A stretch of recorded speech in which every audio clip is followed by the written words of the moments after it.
semua, selamat datang di podcast Remaja Bicara Jiwa. Tepatnya kita ngobrol santai, tapi berbobot seputar dunia remaja dan yang pasti tentang kesehatan jiwa kita.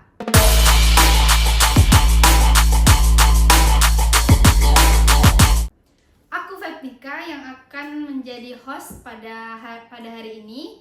Dan tentunya aku tidak sendiri, aku ditemani oleh dua pembicara keren, yaitu Adel dan Tansu.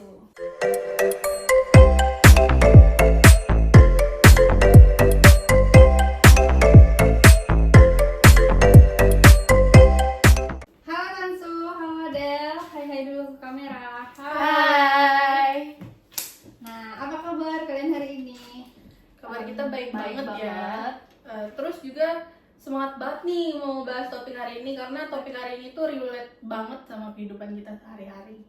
Ya aku juga semangat banget, apalagi topik hari ini kan juga banyak tuh yang relate sama kehidupan teman-teman di luar sana dan termasuk aku juga sendiri. Nah, kita langsung aja ya. Topik kita hari ini adalah kesehatan mental pada remaja. Mungkin kita bisa mulai dari paling dasar dulu nih. Nah, Tansu, menurut kamu apa sih sebenarnya yang dimaksud dengan kesehatan mental? Oke, kesehatan mental itu adalah dimana seseorang menyadari potensinya, bisa hidup dengan lebih produktif dan berkontribusi untuk lingkungannya. Sederhananya, kesehatan mental itu merupakan kondisi hati dan fisik yang sehat, seimbang dan stabil. Wah, bener banget. Jadi kesehatan itu bukan cuma soal fisik, tapi juga tentang mental ya. Setuju banget, apalagi kan khususnya nih buat masa-masa remaja, masa-masa yang dimana ini tuh bisa dibilang fase rawan ya buat kita semua. Karena di sini tuh kita banyak mengalami perubahan fisik, mental, sosial, terus emosi. Nah itu tuh yang bahkan kita sendiri tuh bingung buat ngehadapinnya dan ngerasainnya sendiri tuh bingung gitu kan. Nah itu menurut aku wajar banget, tapi ya itu tadi kalau misalnya itu nggak ditangani itu bisa berdampak banyak banget buat kehidupan kita gitu menurut aku. Nah, ngomongin soal tantangan, kira-kira tantangan terbesar apa sih yang dialami remaja dalam hal kesehatan mental?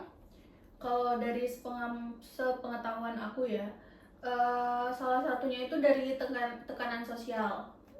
Contohnya kayak tekanan dari ekspektasi keluarga, tekanan dari teman-teman sekitar. Terus yang terutama itu biasanya ada tekanan dari sosial media.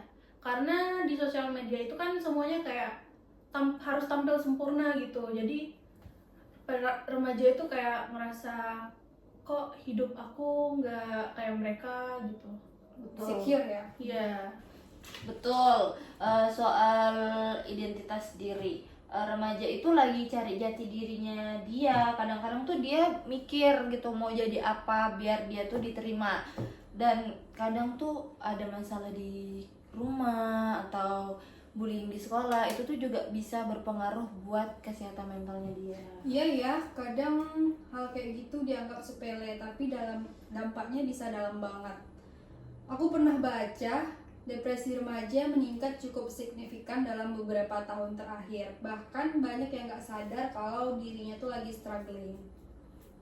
Kalau ngomongin soal struggling, gimana sih cara kita mengenali tanda-tanda kalau seseorang itu atau bahkan diri kita sendiri lagi gak baik-baik aja secara mental?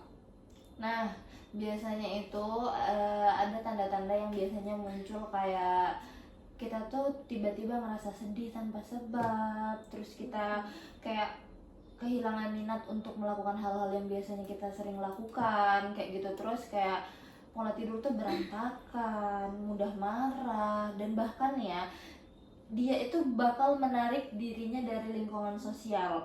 Nah, tapi penting juga nih buat diingat ya, setiap orang itu bakal nunjukin tanda-tanda yang berbeda-beda.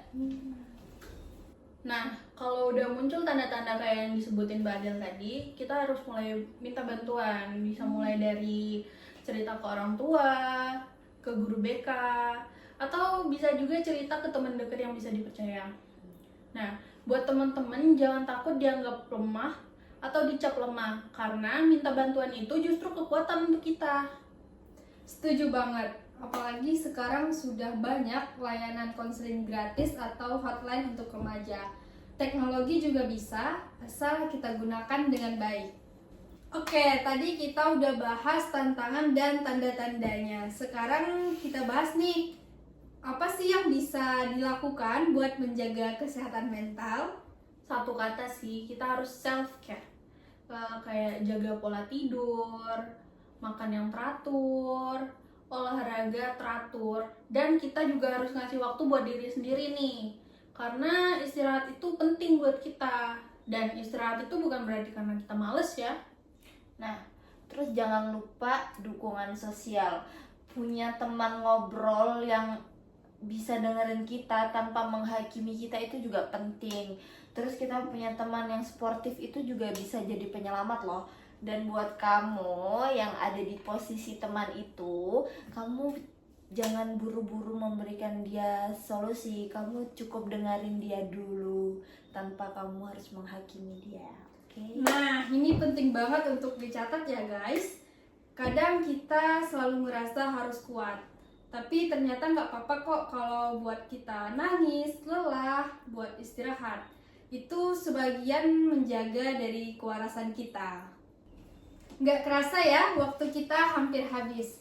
Dari obrolan hari ini, kita belajar bahwasanya kesehatan mental sama pentingnya dengan kesehatan fisik. Dan kalau teman-teman lagi ngerasa nggak baik-baik aja, nggak apa-apa, kamu nggak sendirian. Bener banget, buat teman-teman jangan takut lagi sendirian, dan jangan ragu buat minta bantuan ke orang lain, karena itu bukan kelemahan, tapi keberanian.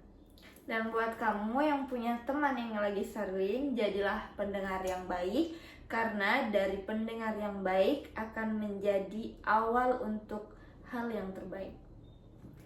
Oke, terima kasih untuk Tansu dan Adel untuk sharingnya hari ini. Dan untuk teman-teman semua yang sudah menonton podcast Remaja Bicara Jiwa.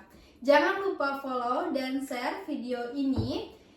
Sekian, wassalamualaikum warahmatullahi wabarakatuh. Tetap jaga diri dan jaga hati ya.